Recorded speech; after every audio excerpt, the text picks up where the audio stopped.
the Tudors Dynasty Podcast. Hello and welcome back to the Tudors Dynasty Podcast. I am your host, Rebecca Larson, and I am once again joined by Dr. Emma. Emma, welcome back. Hi, how are you, Rebecca? I am even better now that you are back in the States. Yes, that was a wonderful trip. I had a great time, and the weather is just beautiful here in Minnesota, so it was a delight to be back home. Well, we're happy to have you because I've been really jonesing for some Spanish monarchy talk again. Really? Yeah. More? It's never ending, right? And we even It's have never ending. listeners. It's not, and the beauty of it in the 16th century is it's very big. It's not just when we say Spanish monarchy, we are referring to a compound really of kingdoms and territories that one monarch would hold at the same time. It was just called Spanish. It's a convention, really. It's just all the power that first the Trastámaras and then the Habsburgs amass. That is, it's been called Spanish monarchy, but it's just a compound monarchy that is huge in Europe in the 16th century, the biggest. Yeah, yeah. And we've been having so many fantastic comments on YouTube. And we had one commenter who said they wanted us to do this episode. So today we are talking about the children of Juana. Juana, muy bien. Very good. Yes, Juana the First of Castile. Yeah. Dubbed by very cruel people the Mad. And we've talked about that. So whoever wants to check out that episode, we do more of a delve into his story and the reasons why people have dubbed her that. Now there is also a trend to recover her legacy and her image and start to call her by her rightful name, Juana the First of Castile, because she was the successor of Isabel the First of Castile, the famous Isabel the Catholic, Isabella. Also, this trend in Spain too. Now that I was there and talking to some colleagues of trying to name people by their names, right? So that's why we're making an effort to call her Juana or Isabel instead of Isabella, which we've talked about too, is a Italian name that really doesn't have much to do with her or her story. So yeah, the today we are going to concentrate on something that we talked about, which was that really, despite the fact that Philip of Habsburg and Juana the First had trouble in their marriage, they were very successful from one of the most important points of view, the fact that they had 6 children. Yes. Well, and for those who've not seen the episode that was just on her, why don't you give a little bit of a backstory on her marriage? Right. So when Isabel and Fernando, the so-called Catholic monarchs, decide to put their view into expanding their power in Europe after they are co-ruling really and founding Spain, because Fernando is king of Aragon, but he's also king in Castile, while Isabel is queen in Castile. They are considered the first Spanish monarchs, really. To strengthen their power in Europe, because, for example, let's not forget, Fernando had an empire in Italy. He was king of Naples. He was king of Sicily. So the crown of Aragon had an empire in Italy. So they were fighting with, for example, the French for new territories in Italy, like Milan and other different territories. Also, the crown of Castile had been fighting France in the Atlantic front in places like Aquitaine and other Guyenne and other places that we talked about. So really, this is the emergence of the global world and these European powers that are trying to expand.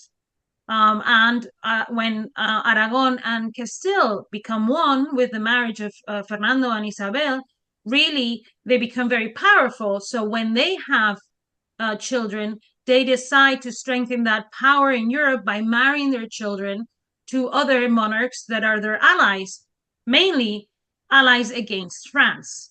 So one of the main allies that they are able to secure is the emperor, the Holy Roman Emperor Maximilian the First. So in this case, the son of Maximilian the First and his wife, who was Duchess of Burgundy, married Juana, who was the third daughter of Isabel and Ferdinand. So the first daughter, Isabel, named after her mother, became, because she was born during the time that Isabel and Fernando were still fighting for the throne, she was the one that secured the Portuguese alliance. Then the next one was a son, and he was betrothed and married to Margaret of Austria, Philip of Habsburg's sister. She came to Burgos, where they were married. Burgos again coming up, right? We love that place. Yeah, so this is like a top list of our trip to Europe is Burgos.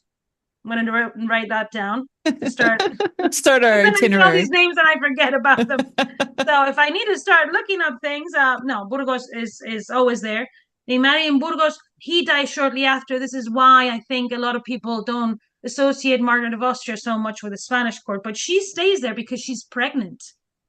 Finally, she has the daughter that is born, doesn't live, and eventually she goes on to become the Duchess of Savoy and all of the governor of the Habsburg Netherlands that we know later on. So this is the context where Juana and Philip are really. She goes because he's also the Archduke of Austria, and because of the Netherlands are part of his inheritance through his mother too. Juana goes to live there. So she leaves Spain in 1496. Actually, her mother, Isabel, and her little sister, Catalina, Catherine of Aragon, are there in Laredo, that we can also put in the list because it's very relevant. That's very close to where I'm from. So we'll be able to go to my city, where Santander, where there's also important. For example, Margaret of Austria arrived into Santander. These were the ports of all that trade alliance that I had been talking about the wool trade and all that. So everything channeled from those ports into Burgos, where all the wool and all these commodities from England were traded.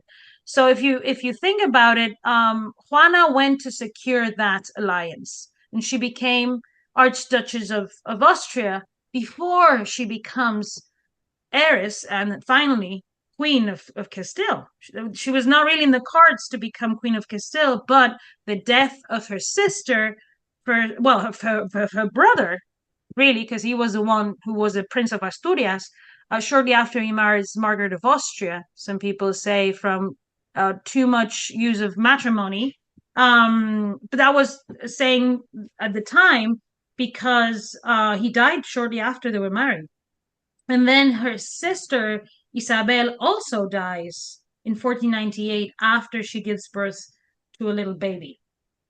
That baby becomes really the heir, Miguel de la Paz, to the three kingdoms, really, to Portugal, to Castile, and to Aragon. And he's left by the Portuguese king in the care of his grandmother, Isabel of Castile, who's an old woman now. She cares for him, but after 2 years, he dies too. So after that happens, really what happens is that Juana becomes the successor of Isabel of Castile, and by matrimony, Philip of Habsburg.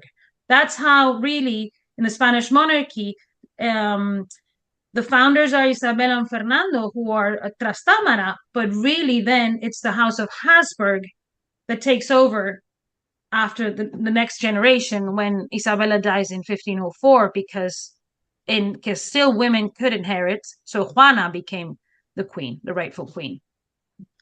It's a bit of a mess, isn't it? Well, it's like a soap opera. Yeah, and then England is always involved. I love that. Yes. Because, for example, anytime any member of the Spanish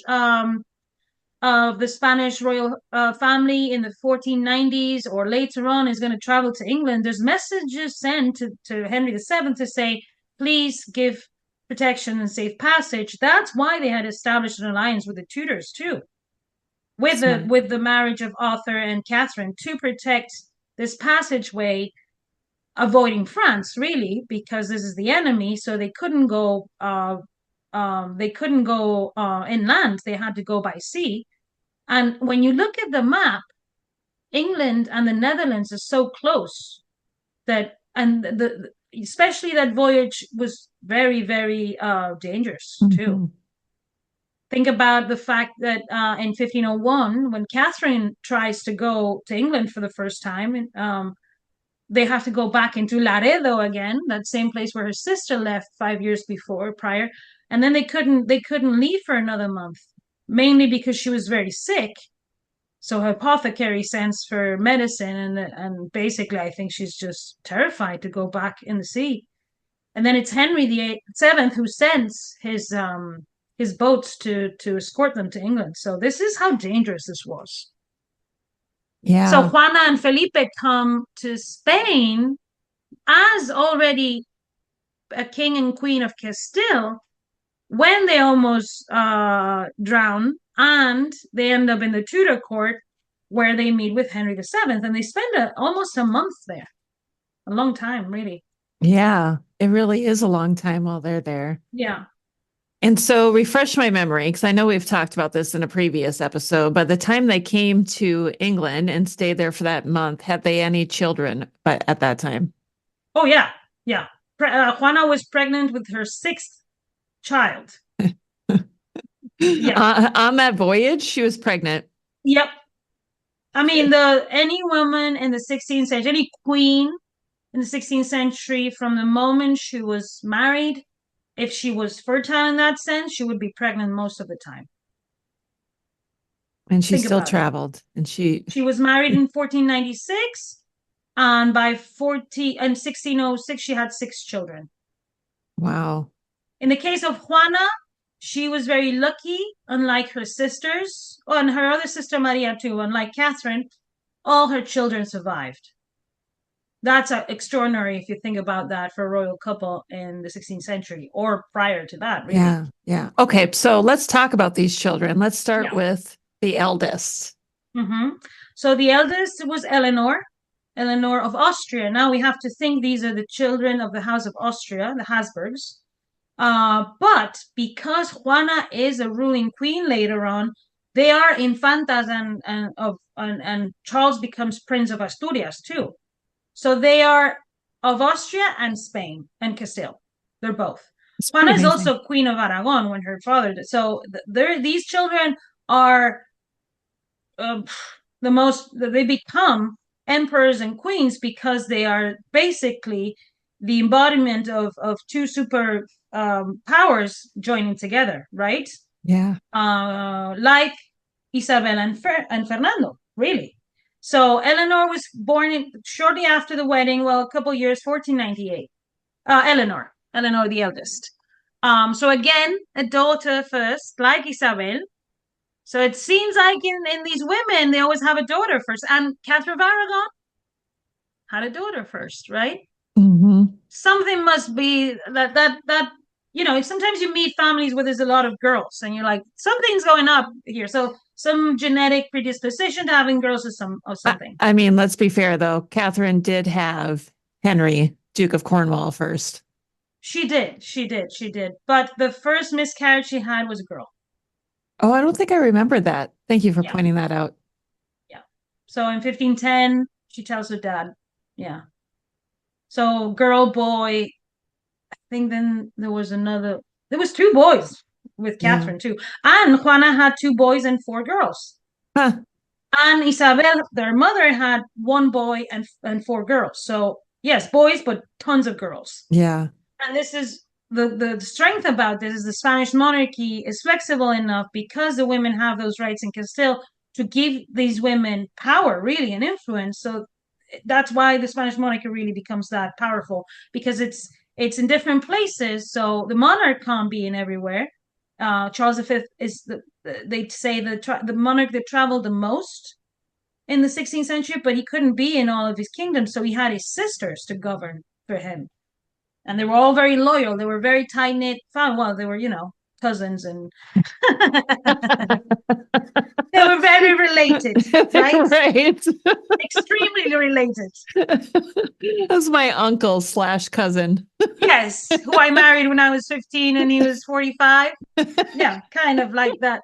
If you think about it, it's but it's been done in other societies to keep power, to marry within the same family, like in ancient Egypt, for example. It's just a strategy, really, not a good one when it's a pre-scientific world, because they don't know, they weren't aware of of the things we are aware of Right. as people that live in a scientific world, right? We know that that's bad for genetics. They didn't know that. They kind of found out along the way. I Yeah, mean, if we think about, excuse me, if we think about Queen Victoria, I mean, now we're talking 19th century. She married her cousin. She should have known better at that point. What about Elizabeth II? Didn't she marry his Oh, I cousin? think he was a cousin too. Yeah, they should have known better. I think it's just probably in the circle you move in. It's duty comes first too, Yeah. so you can't just marry anyone. I think it's changed a lot in the 20th century with the Spanish royal family. We've seen the change too. They used to marry their cousins in the 19th century too. So I think it's just a strategy that was used. So it was normal and just acceptable. And nowadays they don't, because we are in a different time and we realize obviously it's not good. So I think it's just depends on the time, really. And when we say they found along the way about this, it's because the second child of Philip and Juana was Charles. Charles was born in 1500. He was born in the toilet. So Juana was in a party and she wasn't feeling very well and she just went to the toilet and had him. And yeah. I've never heard that story before. Yeah, in Ghent. So he's known as Charles of Ghent, like John of Ghent, or like other people, because he was born there. He was born in 1500, so that's very good to kind of realize where we are historically. I found out the other day that, for example, Charles the First of England was born in 1600. So those kind of like milestone moments where things are the most powerful man in the 16th century was born in 1500. In the toilet. In the toilet. Oh, that's a fantastic story.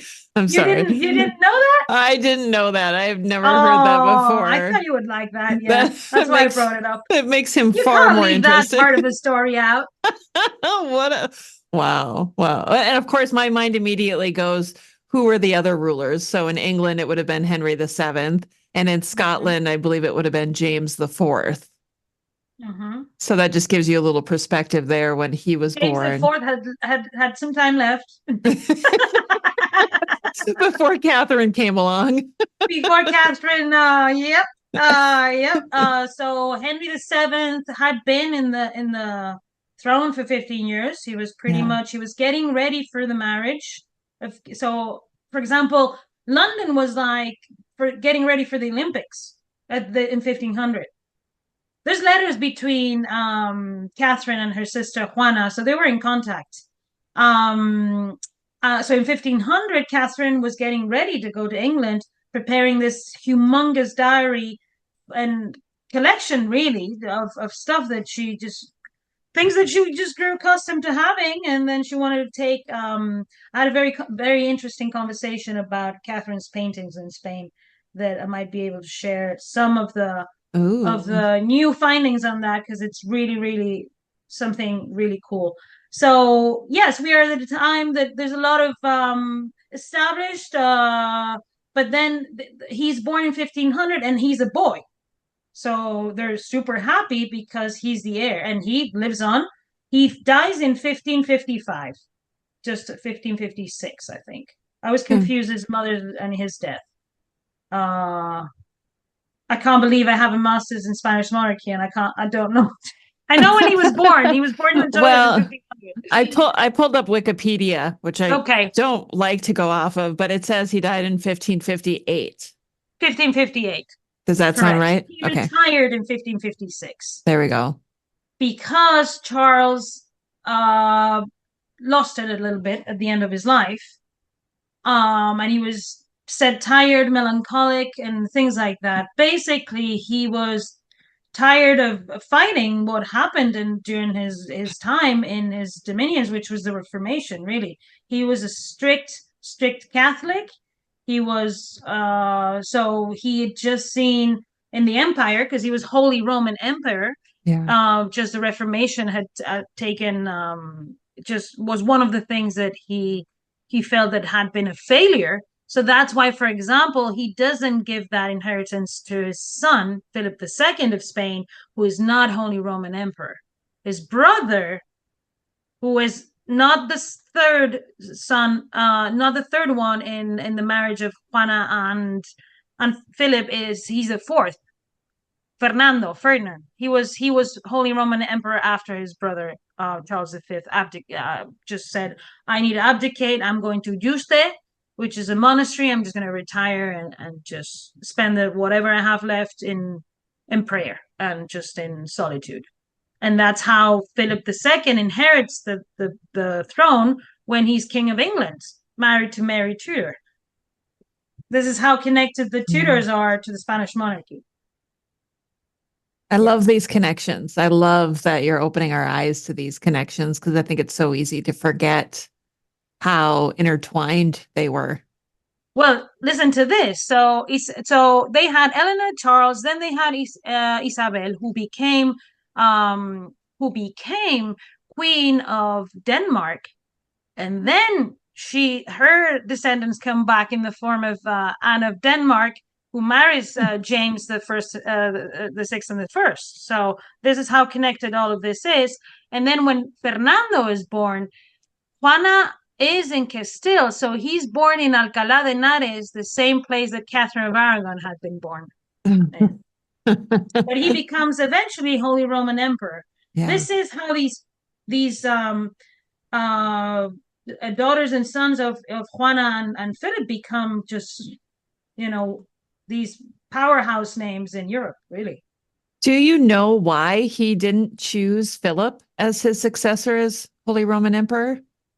Because he thought, yes. So let's continue saying that Fernando was born in 1503, when Juana was left behind by Philip, who went back to Flanders and left Juana with her mom. Then when Ferdinand is born, Juana's having one of her bad episodes. She has a big confrontation with her mother, Isabel. She's placed in house arrest, basically, by her mother. And she has a bad reaction. And she stays up all night pregnant, outside in the cold and the rain and this and that. And then she has outbursts. So her mother decides, okay, you need to go to your husband, because all that Juana wanted was to go to her husband. It's just her mother didn't want her to go pregnant, heavily pregnant. Yeah. So once she has the baby, she leaves the baby with Isabel and Ferdinand. So the grandparents. And then Isabel dies the following year. So if Ferdinand of Aragon raises Ferdinand of Austria, he's raised in Spain. And when Ferdinand dies, the Spanish subjects want Ferdinand to be king, not Charles, who is still in Flanders with Margaret of Austria and doesn't know a word of Spanish, for example. This is how complicated this inheritance of Isabel and Fernando really becomes, right? So what Charles does when he comes to Spain and they're like, we don't want you as king, you don't even speak Spanish. He could have learned a little bit if you think about it, considering he was going to be king of Spain. He's like, we want your brother. And my brother's gone. I already sent him back. So he sends his brother off. So Ferdinand then acquires all of his political importance in Europe, in Austria, in those places. So when Charles V is at the end of his life and he's deciding his inheritance, he thinks it's too complicated to keep that together. So he decides, well, my brother can continue. It's still the Habsburgs. We can still bring it back together at some point. But for now, it's too complicated to be king of Spain, and with the growing empire in America and Holy Roman Emperor, where everybody's Protestant now, and there's a lot going on. Yeah, that makes sense. And he saw knew or found out what his dad had gone through, having to deal with all. I mean, it was constant fighting, right? Constant battles, war, trying to achieve and sustain. Well, you mean Charles V? Yes. No. A lot of partying and having fun and doing whatever I want because I'm the emperor and king of Spain too. Yeah. Yeah. So, I mean, Charles V, they do say and let's just finish saying before we go on to Charles V. Then they had another two daughters. They had Mary of Hungary, who we'll talk about, who is my favorite of all the children of Juana and Ferdinand. I'll tell you why. And then the last one, when they come to Spain, back to Burgos, because everything comes back to Burgos, and they're there. And Ferdinand is, we've talked about this. Let's just recap that. So Juana and Philip of Habsburg come to Spain because they're king and queen of Castile and are in Burgos. And they meet with Ferdinand, who is like, well, I'll give you the power because he had been regent during their absence because they were in Flanders. But he says, you know what? Because I don't get along with you, Philip, very well, I'm just going to go to Aragon and just do my thing because I'm the king of Aragon and I need to figure out my own inheritance because I don't have a son, for example. That was a problem also that Fernando had. Well, Philip dies just a couple days later, very, very abruptly. Here we go again. There's more than wine in Burgos, I think. So the rumor was that he was poisoned by Fernando of Aragon. Well, let's not forget, Fernando of Aragon is the inspiration to Machiavelli to write The Prince. He was a great monarch, but he was ruthless. He had fought wars. He was bloodthirsty. He was a conqueror. Philip of Habsburg wasn't going to get in his way. So I'm sure he did poison him. Imagine for Juana, who was madly in love with him. Yeah. And she's pregnant and she gives birth to her last daughter. Mary, who we just talked about, is stayed with Margaret of Austria, was raised by Margaret of Austria in the Netherlands. She has a baby daughter that she names after her sister. She names her Catalina. Of course she does. And Catalina is placed when Juana is in prison, Catalina is imprisoned with her. So that girl lives imprisoned until her brother Charles comes to Spain and is like, we can't have an Infanta of Spain in these conditions. Yeah. And then they sneak her out and Juana just gets so riled up that Charles gets all like, woo, and he brings it back. This is how, like every family has drama, especially the Habsburgs. I was just going to say the same thing. Like, you think the Tudors had drama. These guys really had the drama. The Tudors had a bit more sex scandals. These guys are like getting into real fights. Right. Poisoning each other, Poisoning, going crazy if you don't do what I want. Yes. Imagine the tension. And then Catalina, that final daughter, goes on to marry the King of Portugal. When her aunt dies, there's a King of Portugal, Manuel I, who marries two Trastámaras and one Habsburg. Yeah, I was just gonna say, wait. Same guy. This is the one that was married to the two sisters separately, and now a niece. Kind of, yeah. Oh yeah, they were related too. Wow. I don't even know what to say about that. It's just like it's a strategy, but it sounds very weird to us because we live in a different time, obviously. Yeah. So this is how complex these 6 siblings are, really. Some of them are Spanish by birth and birth is one thing, but being raised in Castile is very different to being raised in the Netherlands with Margaret of Austria. Right? So, for example, the ones that are raised by Margaret of Austria are also raised by the grandfather Maximilian. So, for example, in the case of Mary of Hungary, she's known as Mary of Hungary because she eventually becomes Queen of Hungary. She is raised by Margaret, but mainly by her grandfather Maximilian, and she becomes the most outstanding patron of the arts in 16th century Europe. Wow. This is not known because it's always, for years and years and centuries, they thought it was Charles who maneuvered everything, but she was the one really in the backstage creating all his image, commissioning amazing artists like Titian.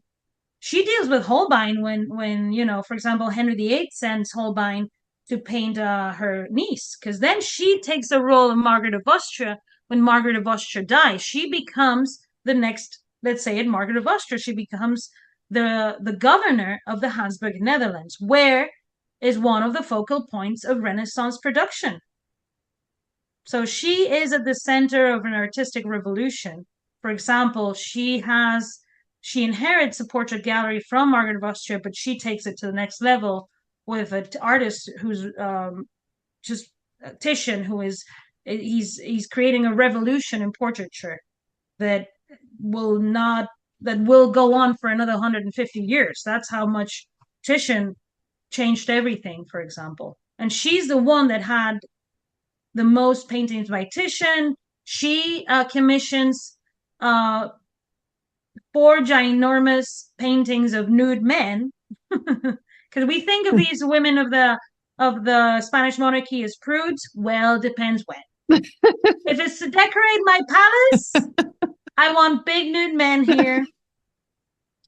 And then in my oratory, I'll have, my things, but, and these nude men, 2 of them are still in the Prado Museum, are giants from mythology, but what they're really representing is the punishment of the Protestant princes that had that were against the rule of Charles V. So it was an allegory of the power of the Habsburgs, really, and the punishment of these princes that had disobeyed her brother, who she always was in the forefront of defending in terms of propaganda, let's say. Arts and propaganda at this point are very... All right. So it wasn't like a Playgirl spread. No, it was just, and this was her palace where she would receive everyone. Yeah. So this is really just showing the power of the Habsburgs. And she's like, so, well, you want to imagine you're receiving one of those German princes in your palace, and you're like, this is what happened to the last one. He's in hell just forever. An eternal, punishment. I'm having a flashback now to the other painting of the Battle of Spurs. Yeah. Behind them, like, hey, remember this, guys? Yeah, remember Tehran? This is how the women in the Spanish monarchy used art. For example, let's one of the siblings, Charles, the most important one in political terms, because he's the king of Spain and Holy Roman Emperor. For example, in the Battle of Pavia, this is a very pivotal moment in European history. He wins, and Francis I, King of France, is taken hostage. Well, who had a painting of the Battle of Pavia in his collection? Henry VIII. Who do you think sent that? Not Francis. It wasn't Francis. Francis I didn't send that. In the portrait collection of Henry VIII and Catherine of Aragon, because we have to remember this appears in his inventory, but he didn't acquire all these paintings. There is a double portrait of Francis I and Catherine's niece Eleanor, the eldest of these siblings. And this painting is still in the Royal Collection Trust, and they say it's a rara avis, so it's a very kind of unique, because it's a double portrait. For the chronology is very early. There's because it is mocking Francis, really, and it's showing Eleanor with a symbol of power, of war and power and peace, but also because there's in the background there's jouster. There's a, what do you call it?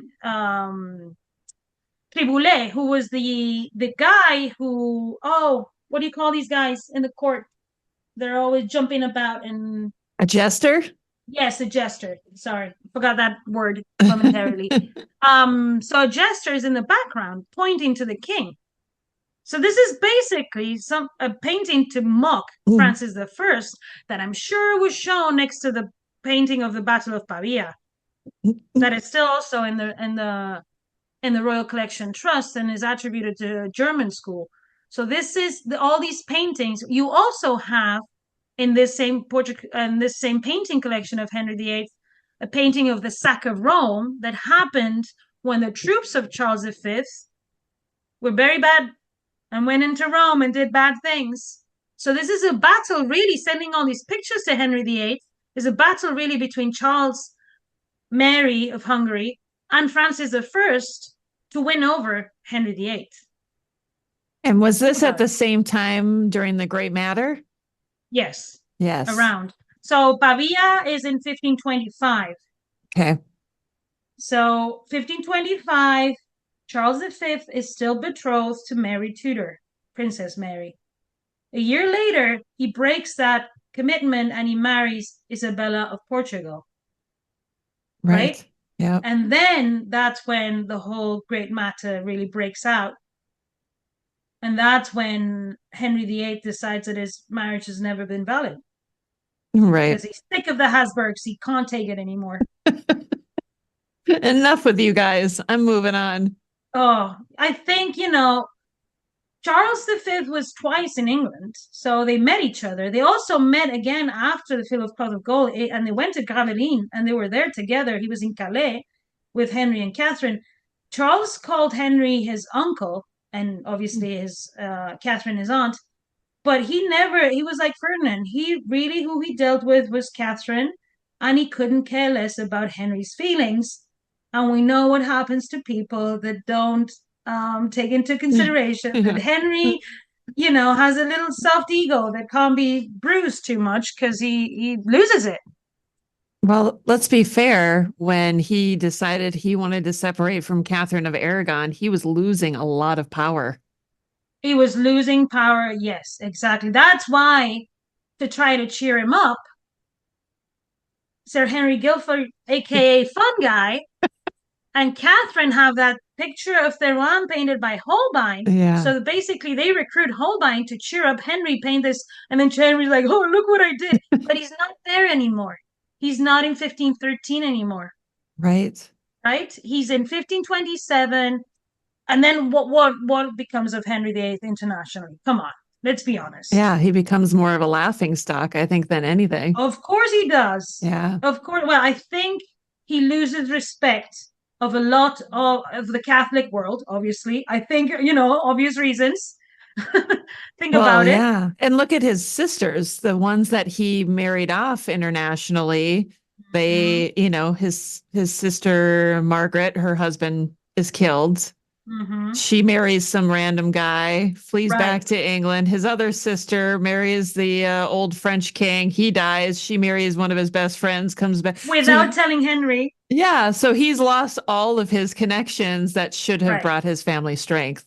Right. And then all of this thing is like everybody doing things behind his back. Yes, which Because doesn't look good. Mary marries Charles Brandon without, and Henry is not happy.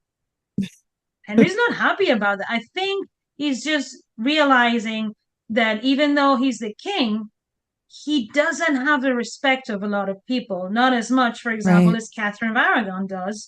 For example, there is a point where the man who is sent to Rome is writing to Empress Isabella, who she married Charles. She didn't have an option. She had to marry her cousin, obviously. The Yeah. time had come for Charles to marry, and he chose her.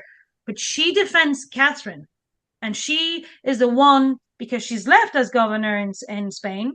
Sergio Bravo, by the way, who is doing a PhD on her governance, is just about to finish his PhD. So shout out to him because I know that's going to be a seminal work.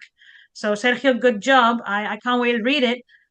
She is doing all the logistics to get all this evidence and witnesses to defend Catherine.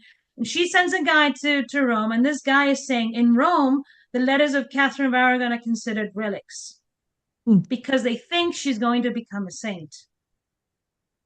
Like Thomas More became a saint, right? Right. So Catherine of Aragon could have become a saint, and that's how the way she was considered.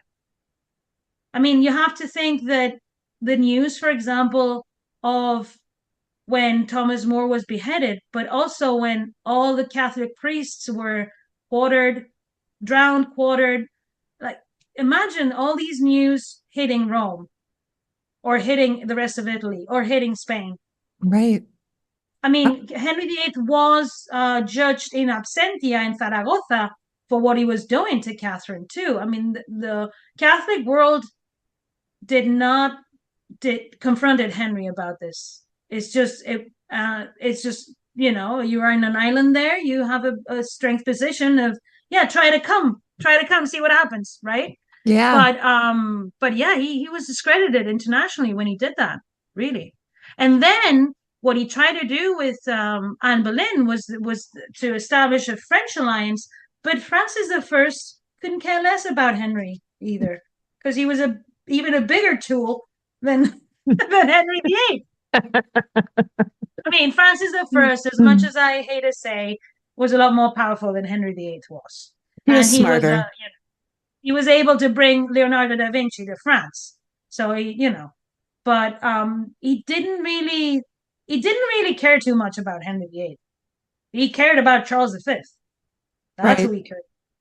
So it was the women, for example, when Francis I was captured, it was the women who negotiated the peace. So in 1529, there's a thing called the La Paz de las Damas, the peace of the ladies. It's the women who are always like, come on, guys, enough is enough. Because that's what Yes. the women do in those contexts of diplomatic contexts. In the 16th century, we see that like never before. Women are extremely powerful in that sense in the 16th century. There's a book I read years ago by Sarah Griswold called Blood Sisters that I think talks about all of this, how these women, navigated this political world and we don't give them the credit for it. And this book was an eye opener for me.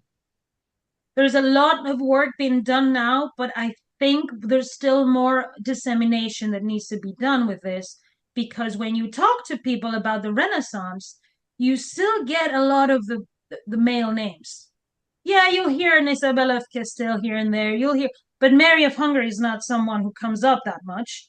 And Right. she was the most important patron of the arts of the 16th century, most probably, in many ways and respects. First and foremost, because she was a woman, so it was more difficult for her than for anyone else. In all reality, we have to admit that, like we've talked about before, blood was above gender.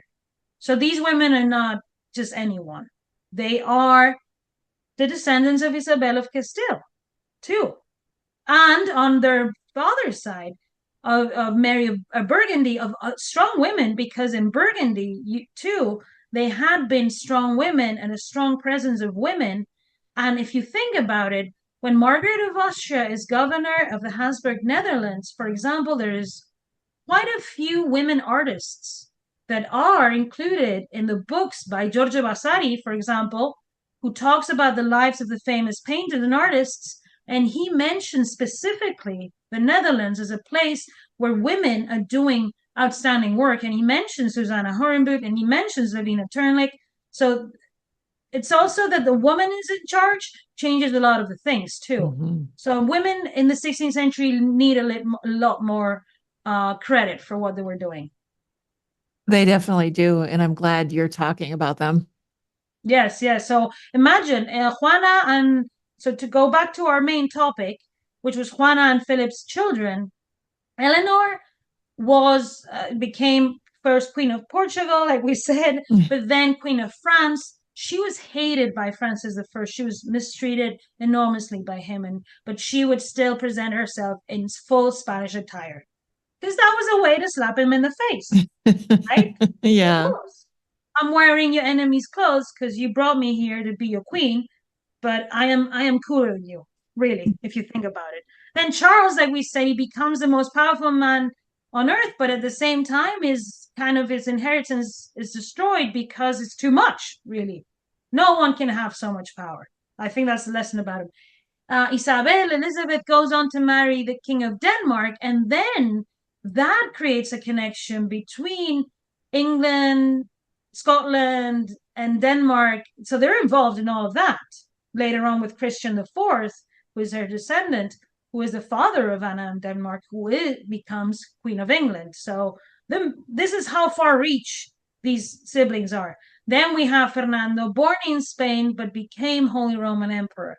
So imagine that voyage from little Alcalá de Henares to becoming the emperor of the Holy Roman Empire, right? That's crazy to think about. Some people never leave their town in this time.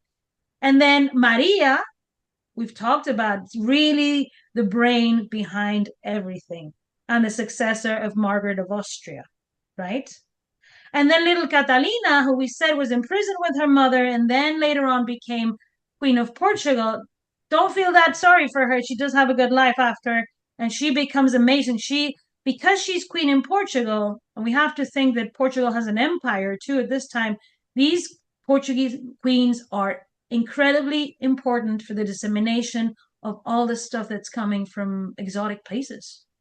And Catalina is there. She's also painted by Antonis More.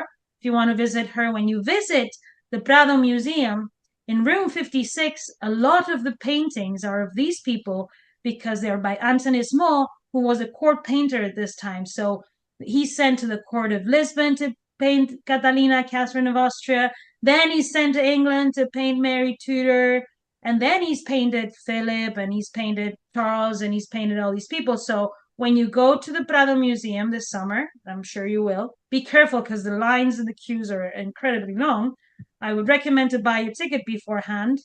You can go to that room and almost be like in a conversation with them, because Antonis More is such a good portraitist. I mean, you can say, I don't know, who do you like best? Do you like Antonis More than Holbein, Rebecca? Oh, I don't know. I'm pretty partial to Holbein. Really? Well, maybe that's the subject matter more than anything. Just all the English, because he really, to me, brought the Tudor court to life. So I have a hard time not voting him. I think they are at the top, and I don't know. I don't think I could choose right now. I think that the magic of Holbein is also all those sketches that we have. Yes. And how you can see but Antonis More, the more I study these women, and the more I go to that museum in Madrid, the more I'm in love with it, because these portraits, I think maybe when we go to Madrid and you see it, I'll ask you the question again, Rebecca. Yes. What do you think? Maybe I'll change my mind. I do like the portrait that he did of Mary that I've seen. He's very talented.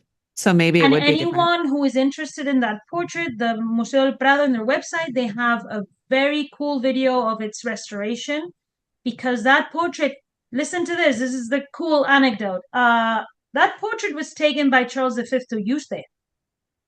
Oh. In his final retirement. When he abdicates and Mary Tudor becomes Queen of Spain, because let's not forget, really the successor of Charles V, this is like a bomb today, is Mary Tudor, because she is Queen of England, Ireland, and then, well, France and all those titles that they like to put there, but they have them.